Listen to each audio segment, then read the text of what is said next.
estação, não peques mais, para que não suceda alguma coisa pior. E aquele homem foi e anunciou aos judeus que Jesus era o que o curara. Amém? Amém. Louvado seja Deus. Irmãos, nós temos uma palavra hoje extremamente conhecida, mas ao mesmo tempo cheia de lições para nos dar. Às vezes nós não conseguimos entender,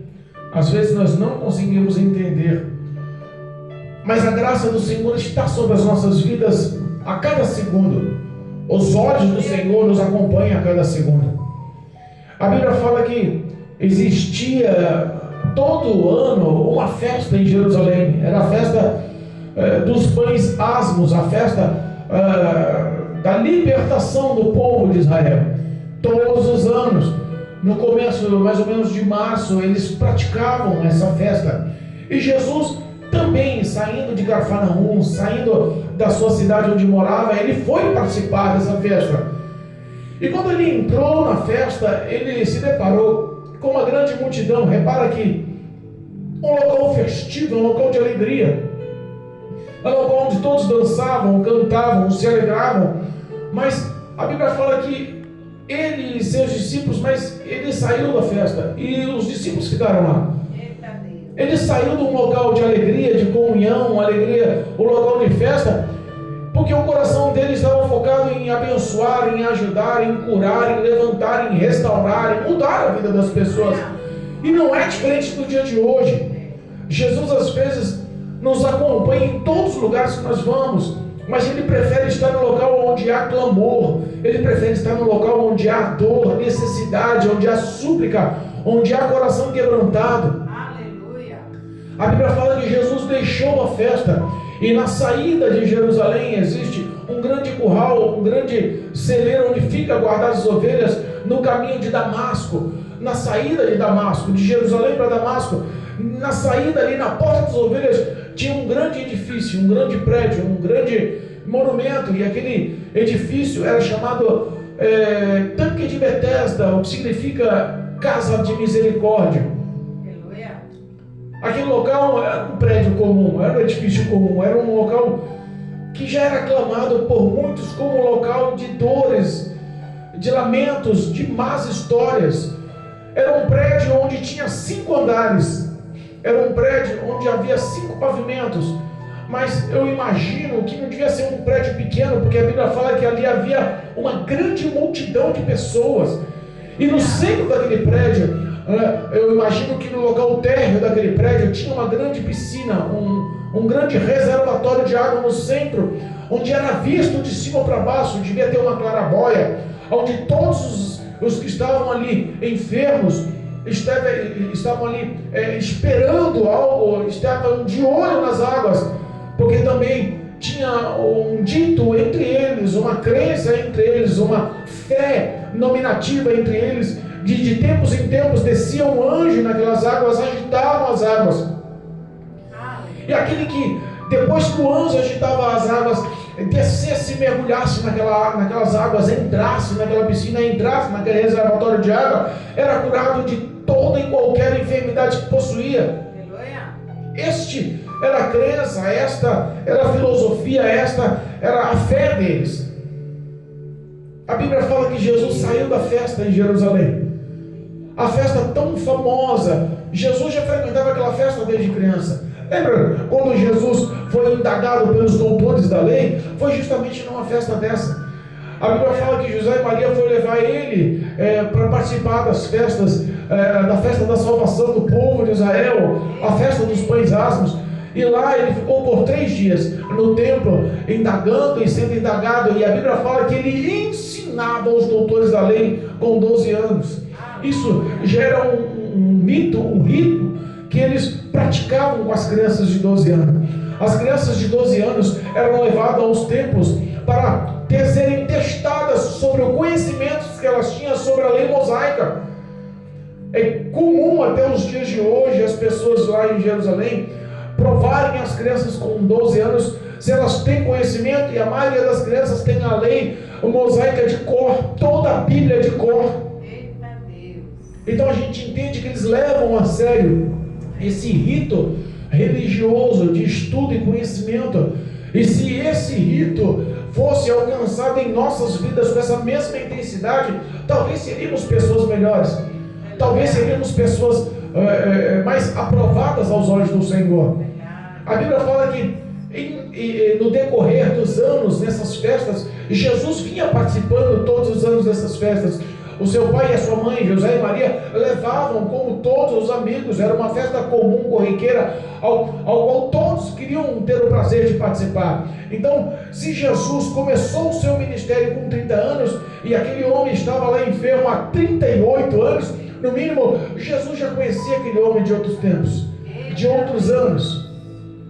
Jesus saiu do local de festa, de alegria, ao qual todos os anos participava, e de repente ele já não era mais uma criança ou um adolescente sendo levado pelos pais a uma festa. Ele tinha iniciado o ministério dele. Ele estava levando o poder desta palavra, o reino dos céus. Ele estava levando a salvação àqueles que criam. Ele estava levando a mensagem do Messias, o Salvador, o Filho de Deus.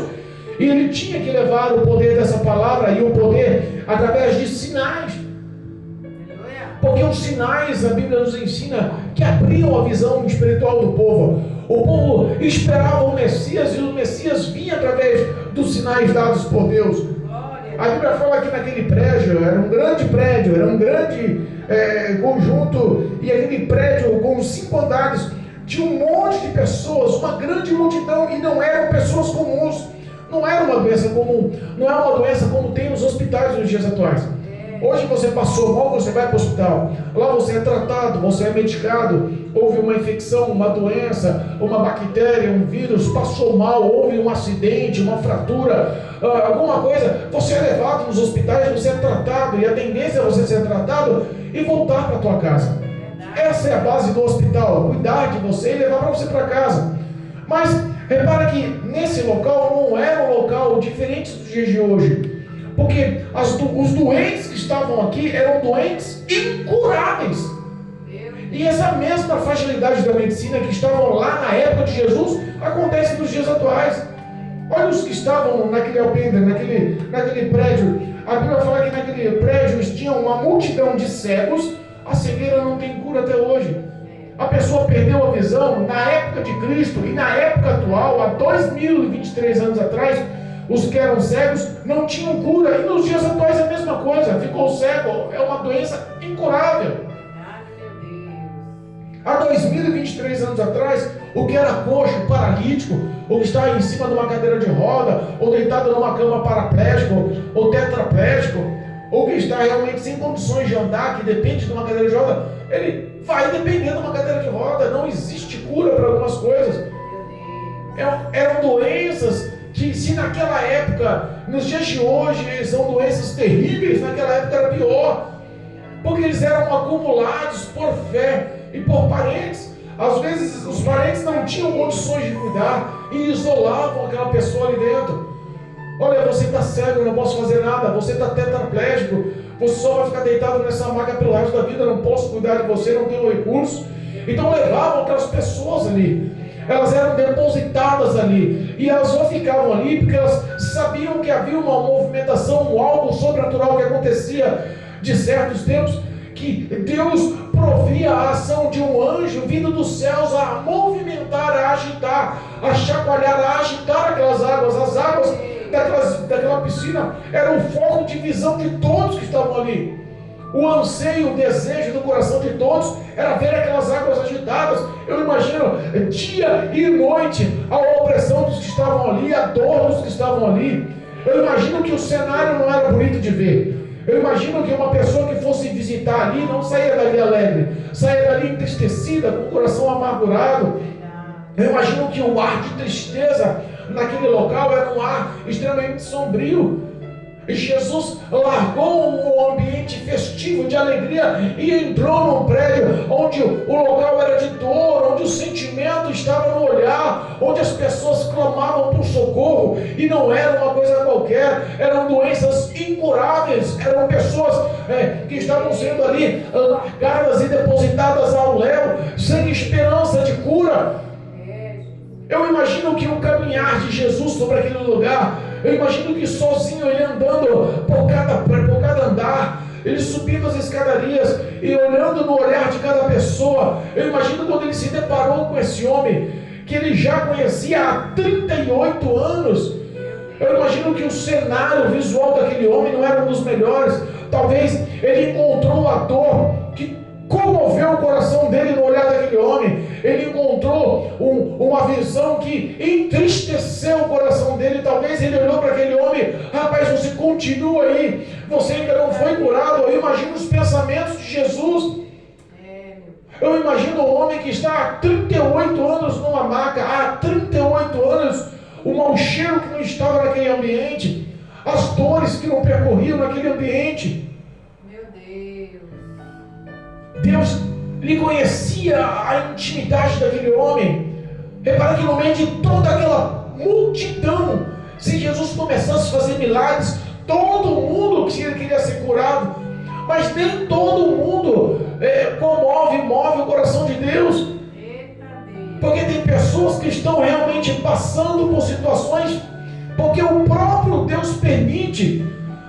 Existe uma fama aí que Deus é só amor. Não, Deus é amor, Deus é amor. Não, Deus é amor, mas Deus é amor como um pai. Ele repreende e castiga também o seu filho. Deus é amor, mas Ele é também justiça. Ele não vai deixar as coisas erradas acontecerem e só agir com amor. Ele não vai deixar as coisas erradas tomarem proporções enérgicas, proporções enormes, e Ele vai ficar só agindo com amor, porque se o mundo inteiro fosse só tomado pelo amor, não daria certo, né? O que imagina aí se a lei não fosse cumprida e todo mundo oferecesse, em vez de dar justiça, oferecesse o descaso? Meu Deus. Então tem que ter uma balança, tem que ter um tempero, tem que ter uma normativa aí que se equilibre. E Jesus, ele era, a visão dele olhando aquele povo ali, talvez o desejo no coração seria de curar a todos, mas nem todos estavam na época de ser curado, nem todos mereciam a cura. Talvez as pessoas que estivessem ali estavam sendo ali oprimidas e passando pelas situações, por ações malignas ou por ações pecaminosas, ou porque o próprio Deus pudesse estar provando. Mas quando ele chegou naquele homem, repara que ele já conhecia aquele homem. Às vezes nós não conseguimos imaginar o quanto Deus nos conhece. Aleluia. Às vezes nós não conseguimos entender o quanto Deus nos entende. O olhar de Deus, Ele não olha só o físico. Ele não olha o que você está vestido, o que está calçando. Ele não olha como está penteado somente o seu cabelo. Ele não olha se o seu óculos é novo, bonito, se o seu sapato está limpo ou se é um tênis de marca. Ele não quer saber só da sua fala. Ele não quer saber só do que você se expressa, da sua eloquência, da sua inteligência, da sua postura, do que você tem, do que você pode mostrar que tem. O olhar de Deus é um olhar que vai no íntimo dos sentimentos do homem. O olhar de Deus é um olhar que vai no íntimo do coração do homem. O olhar de Deus é um olhar que conhece os pensamentos do homem.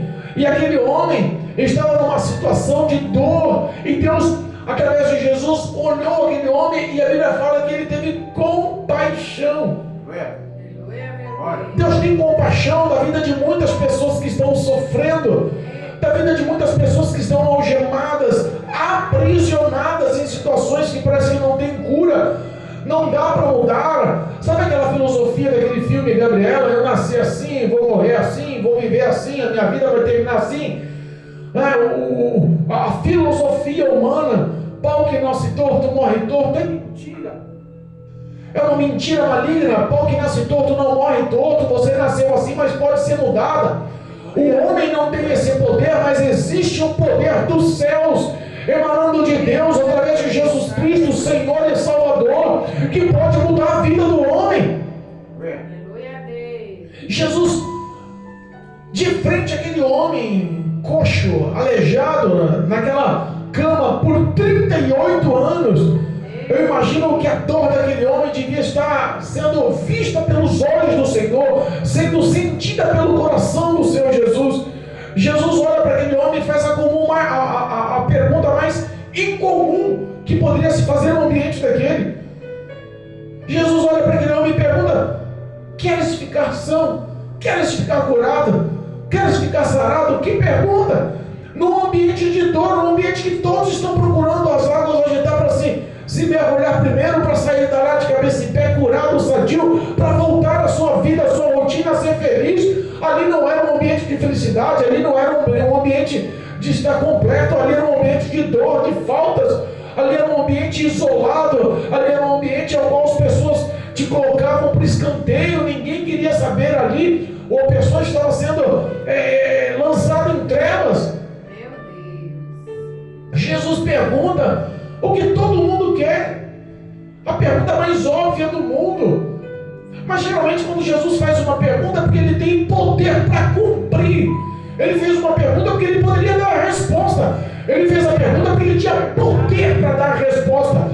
Às vezes nós não entendemos o poderio de Deus. Deus, ele tem um poder pela palavra.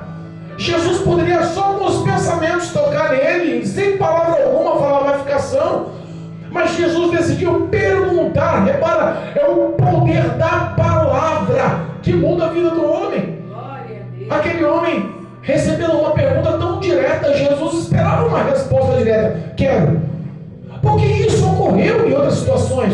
Lembra do leproso que apareceu para Jesus com a sua carne dilacerada, apodrecida, morrendo deliberadamente? Aquele homem que quando as pessoas chegavam perto corriam com medo dele, com medo de ser contagiadas, com medo de pegar a doença dele. Era um homem desprezado, era um homem que vivia a solidão, a amargura. De repente ele chega para Jesus e pergunta: Senhor, se tu queres, pode me tornar são? Jesus fala: eu quero. Glória a Deus. Perguntas diretas às vezes recebem respostas diretas. E Jesus perguntou para aquele coxa: vem cá, você quer ficar curado? A resposta tinha que ser direta. Mas aquele homem frustrado consigo mesmo, Jesus observa que a resposta daquele homem não era o que ele queria, mas Deus entendeu. Aquele homem responde para ela: Senhor, não tem quem me pegue nos braços quando a água é agitada e me meta lá na água para que eu fique curado. Mas quando eu vou me arrastando, quando eu vou com esforço, quando eu vou esperançoso, quando eu estou perto de tocar a água, quando eu penso que o milagre vai acontecer, quando meu coração se enche de alegria, outro passa em minha frente e mergulha na água, e ano após ano eu estou aqui, década após década eu estou aqui, ninguém olha para mim, eu estou realmente desprezado, eu sinto solidão. Deus olhou no coração daquele homem e viu que a maior dor dele não era estar coxo ali. Deus viu que a maior dor dele não era estar ali com aquela enfermidade, com aquelas dores, em cima daquela máquina, naquele ambiente ruim. Deus viu que o coração daquele homem estava realmente, era vendo que ele estava passando a dor da solidão. Meu Deus. Quantas pessoas passam por você e se sentem sós? Quantas pessoas convivem com você e tem a solidão assolada? Meu Deus. Parece que o vento da dor, da solidão corta o vazio da alma da pessoa. Não consegue se relacionar, parece que está em trevas, andando no meio da escuridão, tateando no meio de uma multidão e se sentindo vazio só. Verdade, Jesus. Pessoas convivem dentro das suas casas sós. Pessoas não conseguem mais viver a alegria de compartilhar os teus sentimentos. Pessoas ficam até pasmas quando encontram alguém que quer agir de bom coração, que tem uma ação de compaixão, de misericórdia, e fala: não é real, não é comum, esse homem é normal, o que ele está fazendo? Ele é maluco. Meu Deus, é verdade. Parece que você ser bondoso hoje se tornou maluco. 1 Coríntios, no capítulo 1, Paulo fala que o evangelho para o mundo, para aqueles que não têm a visão aberta, o entendimento aberto, para os cultos, para os filósofos desse mundo, o evangelho é loucura. Meu Deus. Mas para nós que temos o entendimento aberto, a visão espiritual aberta, o evangelho, o poder dessas palavras não é uma loucura, mas é poder. É uma ação poderosa vinda dos céus. Glória a Deus. Quando Deus, através de Cristo, olha para aquele homem e fala: queres ficar são? E ele dá uma resposta outrora vazia. Deus olha para ele e diz: não adianta. Jesus olha para ele e diz: não adianta. eu tentar mostrar muita coisa. Eu vou mostrar o que ele precisa. Ele precisa voltar para a casa dele, ele precisa voltar para os amigos dele, ele precisa voltar para a rotina dele, ele precisa voltar a ver pessoas, ele precisa sair desse ambiente, mas para isso tudo ele precisa ser curado. Glória a Deus. Glória. Jesus não coloca outras palavras, olha para ele e fala: olha, levanta, toma a tua cama e anda. O poder daquela palavra entrou nos ouvidos daquele homem, gerou um milagre no interior daquele homem. Aquele homem imediatamente ficou em pé. Toda a sua lesão, a sua enfermidade, todas as suas dores, que por dias, semanas, meses, anos, décadas lhe afligiam, foram rompidas com o poder do som da voz de Jesus. A saúde entrou nele na hora, a cura entrou nele na hora. A Bíblia fala que aquele homem ficou em pé na hora. Eita Deus fiel. Aquela doença não conhecia o poder da palavra, mas ela saiu. Aleluia. Eu imagino, a lepra também não conhecia o poder daquela palavra, mas ela saiu. A morte não conhece o poder daquela palavra, mas saiu. A cegueira saiu. Eita Deus poder. Quantas pessoas foram tocadas por Jesus pelo poder da palavra? Quantas pessoas foram mudadas por Jesus pelo poder da palavra? Quantas pessoas foram saradas por Jesus pelo poder da palavra? Jesus conhece a solidão do íntimo do teu coração. Pessoas que não conseguem ser sadias porque não conseguem perdoar. Pessoas que não conseguem ter relacionamento porque não conseguem ter a mansidão da paz no coração, porque a falta do perdão dominou isso. O coração está aflito, o coração está atribulado, o coração está pesado. As pessoas não conseguem mais confiar umas nas outras porque foram traídas e não conseguem perdoar, porque foram atraiçoadas, foram mal faladas, as pessoas foram feridas, magoadas e não conseguem mais perdoar. E Deus, olhando no íntimo do coração, vê a solidão que aquela pessoa vive. Ela está com um sorriso nos lábios, ela está vivendo com um sorriso no meio de todos que se dizem amigos, no meio da parentela, no emprego, na escola, no serviço, dentro da casa, mas o íntimo do coração dela está sendo bombardeado pela falta de perdão. Está sendo levado dentro do coração dela um peso, uma cruz que ela não queria estar levando. Ela precisa de libertação disso. Aquele homem, o que lhe pesava mais era a solidão, o que lhe pesava mais era a ausência de amigos, a ausência de parentes, de pessoas que o quisessem bem, que amassem ele. Não era a enfermidade de ser coxo, de estar ali plantado naquela cama, anos após anos. Se ele tivesse alguém que o amasse, que ele desse atenção, que ele desse o ombro para chorar, que ouvisse as suas necessidades, talvez seria mais fácil de suportar. Mas não, ele estava ali sendo solitário, isolado. Deus conhece o íntimo do teu ser, não dá para correr de um lado para o outro. Deus conhece o íntimo do teu coração e te convida hoje. Queres ficar curado? Queres ficar são? Queres ficar sarado? Deus quer sarar a tua vida, Deus quer sarar a tua família, Deus quer sarar o teu íntimo, Deus quer sarar a tua vida profissional, Deus quer sarar a tua vida sentimental, Deus quer sarar a tua família, Deus quer sarar a sua vida financeira, Deus quer sarar a tua família, Deus quer sarar a tua comunhão, Deus quer sarar a sua vida interna, porque o homem tem que ser modelado e transformado de dentro para fora. O homem que é tocado pelo poder da palavra de Deus não se torna a mesma pessoa nunca mais. Aquele homem ouviu e acreditou. O sobrenatural aconteceu imediatamente. O poder da palavra de Deus é que faz o impossível acontecer. Creia também. Glória a Deus. As pessoas que estavam ali, junto com Marta e Maria, na frente do sepulcro de Lázaro, 4 dias morto. Eita, meu Deus. Tem noção de como está o estado físico humano, como está a carne de uma pessoa falecida há 4 dias? Os vermes já se romperam, estão comendo por dentro, a decomposição acabou, o mau cheiro devia estar dominando, aquela pessoa devia estar extremamente inchada a ponto de explodir. A situação está calamitosa. A própria irmã dele falou: Senhor, não adianta, ele está morto há 4 dias, já cheira mal, não tem mais jeito. Olha aí, Jesus. E aí Jesus fala: se creres, tu verás a glória de Deus. É a mesma pergunta que Jesus fala para ti hoje: queres ficar curado? Porque quando Jesus gritou na beira daquele sepulcro: Lázaro, a Bíblia fala que com grande voz ele gritou: saia para fora. A morte ouviu a voz de Jesus e abandonou o corpo de Lázaro. Toda a sua deficiência, toda aquela podridão, tudo aquilo que estava acabando com a estrutura física de Lázaro, ela se recompôs imediatamente, porque o poder que há na palavra de Jesus traz vida aos mortos. Glória a Deus.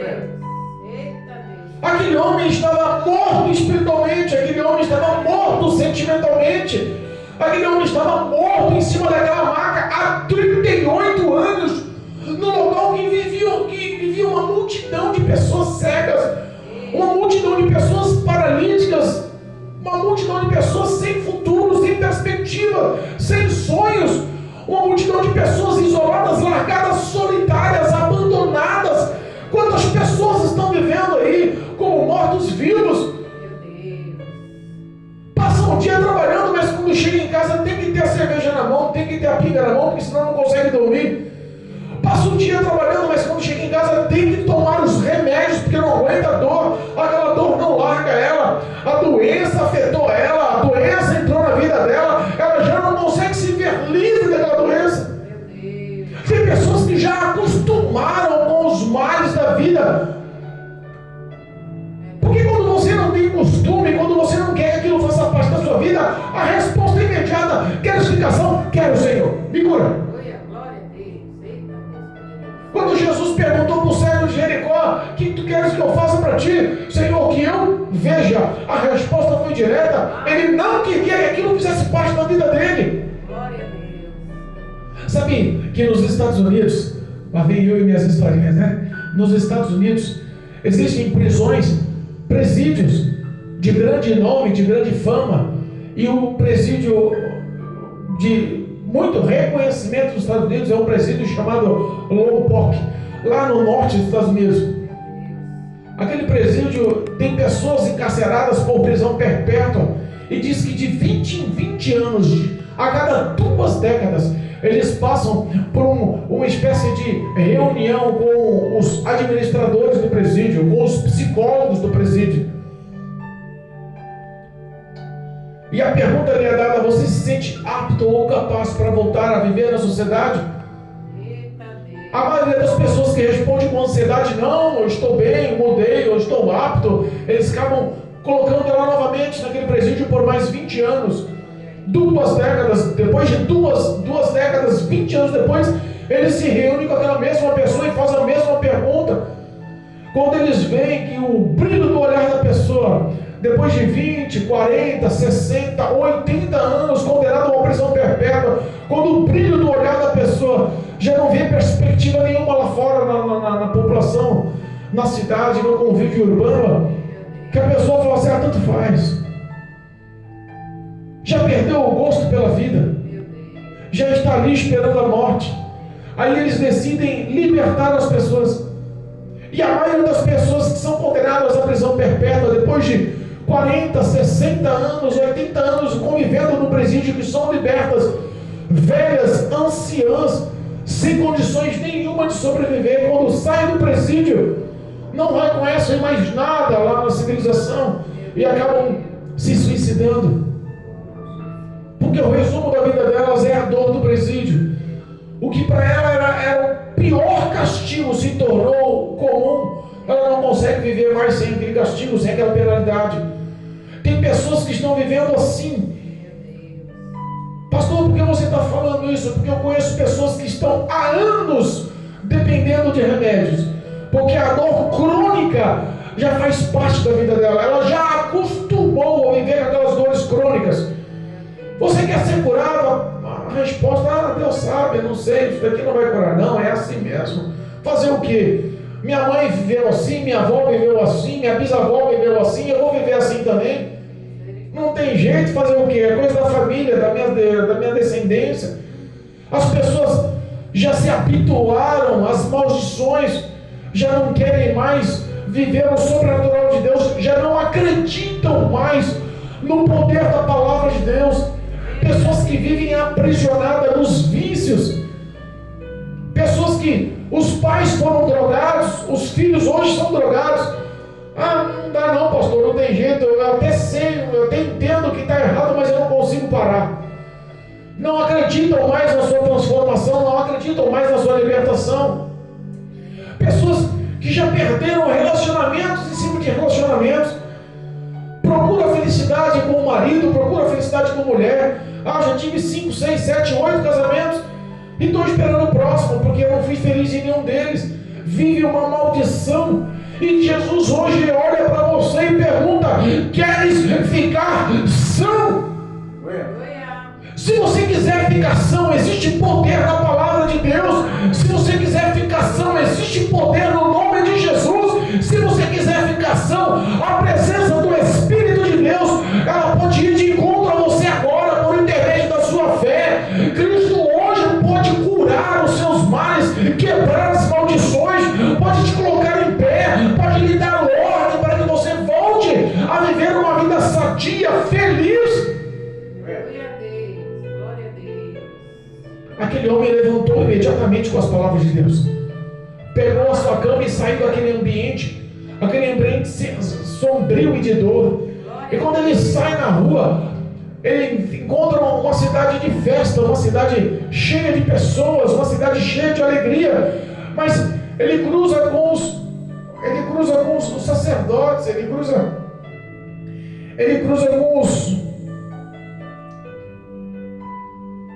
com os judeus religiosos. Repara que a religiosidade hoje mata as pessoas. Jesus curou aquele homem num sábado, e era proibido fazer algum tipo de esforço no sábado.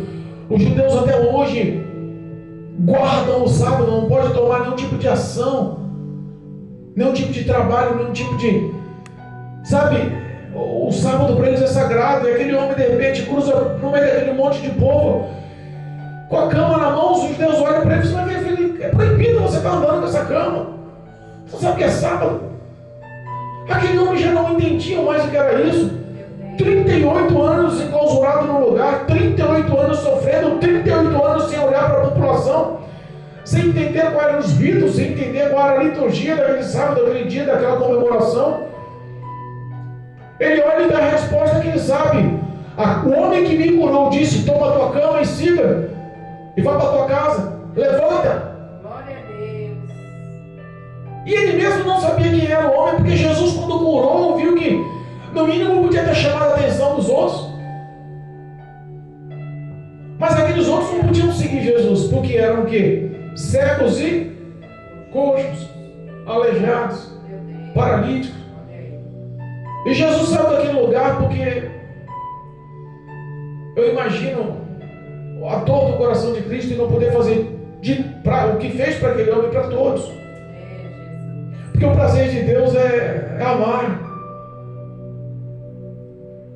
Mas um detalhe, repara um pequeno detalhe, a Bíblia fala, eu já estou encerrando. A Bíblia fala que Jesus encontrou aquele que estava aleijado. Tempos depois, Jesus encontrou ele.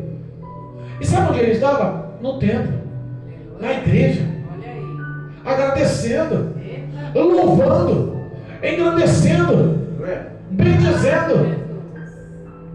Mas Jesus conhecia aquele homem. Jesus te conhece. Jesus conhecia aquele homem, conhecia o passado daquele homem. Jesus conhece os seus erros, as suas falhas, as suas fraquezas, o seu passado. Tem pessoas que sofrem hoje porque não querem reconhecer o seu pecado no passado. Relacionamentos que começaram com adultério e hoje estão sendo traídos. Não, eu tive relacionamento com ele enquanto ele estava casado, mas hoje ele me trai. Sabe pecados que você olha e fala: podia ter mudança. O domínio próprio podia transformar. Verdade, Jesus. Mas as pessoas não estão afim. O pecado é prazeroso. E perdeu-se o temor no coração. Meu Deus. Mas a Bíblia fala que aquele homem estava grato. Ele estava no templo. Glória E Jesus encontra-se com ele e fala: Eba, tá curado, hein? Tá sadio, hein? Aleluia. Tá alegre, hein?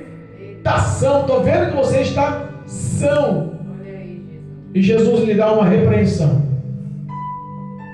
Olha, agora vai curado do jeito que está. E não cometa os mesmos pecados que você fez no passado. Eita. Porque eu sei que 38 anos de sofrimento na sua vida foi por um pecado que você cometeu. Olha aí. Então, vai e não peques mais para que não aconteça algo pior. O que seria pior do que ficar 38 anos no ambiente fétido daquele, no ambiente desprezível daquele, no ambiente de dores daquele, no ambiente que só histórias ruins aconteciam daquele, no ambiente desprezado daquele. 38 anos esperançoso em ser curado, 38 anos esperando aquelas águas, 38 anos olhando aquela piscina. O que seria castigo pior? Meu Jesus. A morte, longe de Deus. Meu Deus. Porque a Bíblia fala que o salário do pecado é a morte. É, meu Pai. Mas também nos ensina que o dom gratuito de Deus é a vida, e a vida abundante, Aleluia. e a vida eterna. Glória a Deus. Em nome de Jesus. Olha para onde você caiu. Lembra de onde foi o seu erro. Lembra quais foram as palavras que você falou. Lembra que você armazenou no seu coração que não podia ter armazenado, da ação que você teve que não podia ter tido. Deus está prontificado a entrar no teu coração hoje, limpar os teus sentimentos, limpar o teu coração, transformar a tua vida. Mas pastor, Deus vai mudar só a minha vida? Eu preciso de cura também. Eu estou ouvindo essa palavra, mas eu também estou aleijado numa cama. Eu estou ouvindo essa palavra, mas eu também sou cego. Eu estou ouvindo essa palavra, mas eu também estou vivendo uma vida de desprezo e solidão dentro da minha própria casa. Deus pode transformar isso também? Pode. Lucas capítulo 1, versículo 37. Não há nada impossível para o nosso Deus. Glória a Eu Deus. declaro em nome de Jesus a tua cura. Eu declaro em nome de Jesus a tua libertação. Eu declaro em nome de Jesus a tua transformação. Eu declaro em nome poderoso de Jesus a tua salvação. Os demônios e toda a resistência satânica vão cair por terra agora em nome de Jesus sobre a sua vida. Essa opressão maligna caia por terra em nome de Jesus. Saia daqui limpo, livre, transformado. Que o Espírito de Deus possa entrar no teu coração, na tua mente, possa fazer morada, possa mudar a tua história, transformar o teu lar, tirar essa solidão, esse buraco que tem no teu coração e colocar dentro de você a felicidade e a paz genuína, a vida dos céus. Aleluia. Glória a Deus. Deus quer ter um encontro com você novamente. Deus abandonou os lugares festivos só para olhar no teu lugar de dor. Eita. Você que está nos hospitais, você que está nas clínicas, você que está internado, vocês que estão numa CTI, numa UTI, vocês que estão nos ouvindo pelo celular agora, eu não sei aonde e nem qual a sua necessidade, você que está num quarto fechado, no escuro, depressiva, Meu Deus. eu não sei qual a sua dificuldade, mas uma coisa eu sei: o poder dessa palavra pode gerar frutos de vida na sua história. Aleluia. A partir de agora, em nome de Jesus, creia. Aleluia. Em nome de Jesus, creia. Tudo é possível ao que crer. Tenha uma ação de fé. Chame a atenção de Deus agora em oração. Clame o poder do nome de Jesus. Se humilhe debaixo das poderosas, potentes mãos do Senhor em oração. Ele vai te levantar, Ele vai te restaurar, Ele vai te restituir, Ele vai te salvar. Aleluia. Em nome de Jesus. Glória a Deus. Eu profetizo a presença de Deus na sua vida. Amém. Eu profetizo a salvação de Jesus Cristo em tua vida. Eu profetizo a tua cura espiritual. Aleluia. Em nome de Jesus. Glória a Deus. Em nome de Jesus. Amém? Amém. Tu és, Deus é fiel. Eu acredito na cura pelo poder do nome de Jesus na sua vida. Para a glória de Deus. Amém? Amém. Louvado seja Deus.